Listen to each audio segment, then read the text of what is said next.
Welcome back, everybody.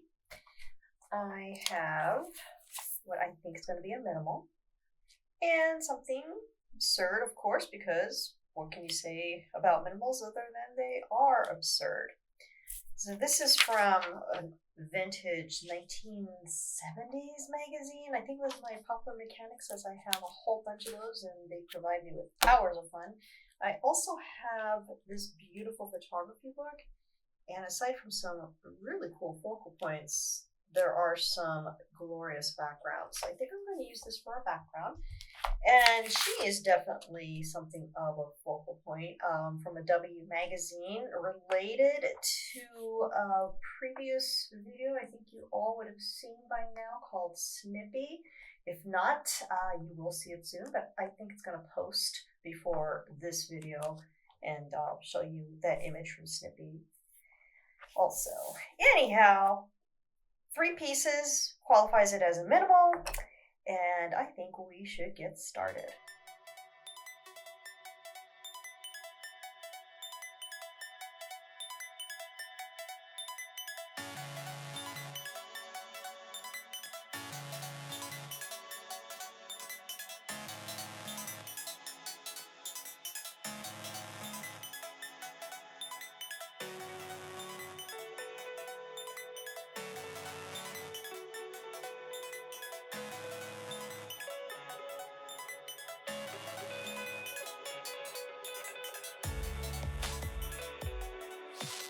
So I'm making decisions as always as I'm working, and we have, do we have more than one focal point? You know, I run into trouble with this, but this is what I had in mind originally, and I have these ideas, and then when I try to put them in practice, I see things that might not work, or it's not going to work compositionally.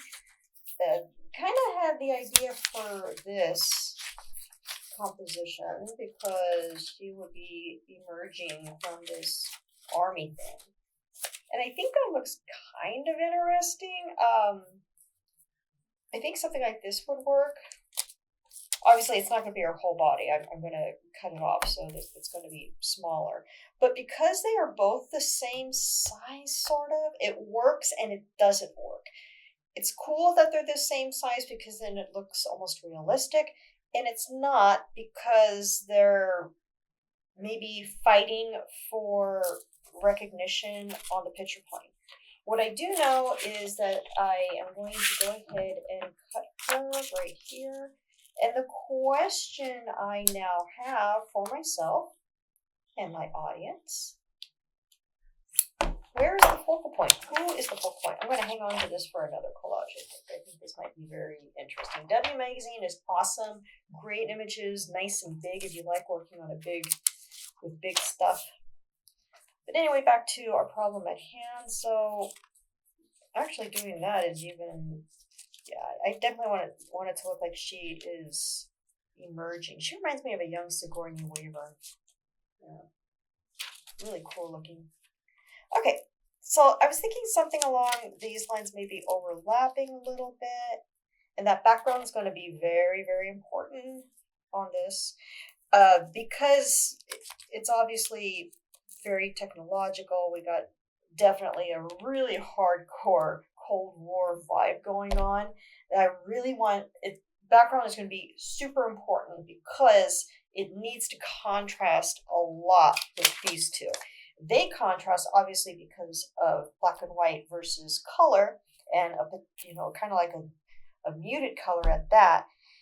And we need a background that was going to be different from where he emerged from. Hence, here comes our exposure book. I was looking through this and I was, oh gosh, I like that. So fortunately, it's kind of small. That looks kind of cool, doesn't it? I already looked through the book prior to starting the video because I wanted to just get a general idea of what I had and what I wanted to do. Now, because there's a lot of industrial mechanical stuff going on, I think I want to maybe do a background scene that is more natural. I think I have this bookmarked. Good color, something like this. Now that would work. But looking at his tone, he blends very well with this, and she really pops. So I'm kind of glad I chose this one. Maybe something like that even. And I'd like to have a really strong background because it's going to play a part in where she's emerging out of. So that's one. Let's go ahead and keep that marked. And the next one I have marked off. Oh, I think it was the cityscape.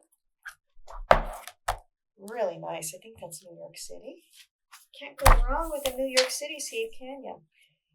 Good, but a little busy. A little busier than I like. But I love the color. I do love that purple. And I think I have one more that I was saving. I see something here. Oh yeah, this. And I was choosing it mainly because I knew that our guy he has kind of an orange hue going on, so he might look good. Yeah, that looks kind of good too.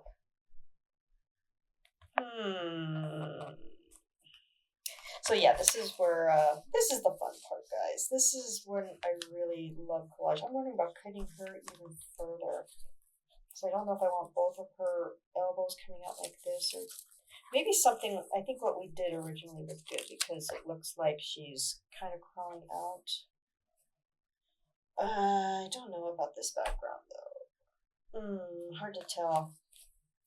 Okay, let's do a little bit more thinking. I swear I just turned the page and saw this. Look at that. Neutral density filters, according to the book, and I think it works really well because it shows movement. She becomes the focal point because she's highly centralized, but she is such a great contrast to this guy. And I really like this background. I think I may want to use it in other collages. So when I do that, I simply scan it. I'm not going to attach anything. That's the other part I love in working with minimals. You have those options. You can reuse things over and over again.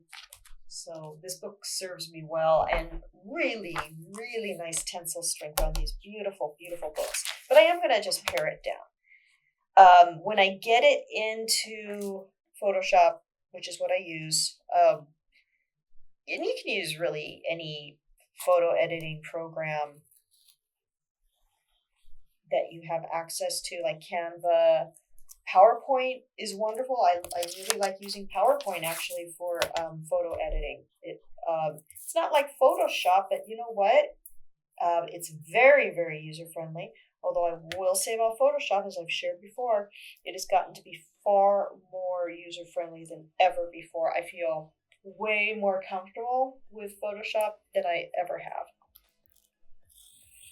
So we'll just clean this up a little bit. We can make nice sharp edges in Photoshop or these other programs as well. So we cut this out. Maybe we can try something like this also that has a lot of interesting movement, because it's going to be a case of this is going to be the framing for my collage, and this will also be cut off too. And I can do that. I can totally cut it off here, but like I said, I want to use this background. So here it is upside down. I'm going to try it. Well, let's try it diagonal. See how that looks. That's kind of neat too. But I think going right side up like we did originally is going to be best, because then everything is directed towards her. It's like a radial, something radial going on and directing right to our focal point. So there you go. There you have it. I'm going to leave it like this. I'm not gluing anything down. Although, you know what? I think I want to glue her down. I'm going to tape her down. And there you have it. There's a nice, quickie, minimal for your, wherever you are in the world. I'm just happy you landed here on the channel. Thank you for joining me on this little collage journey, and I will see you in the next video.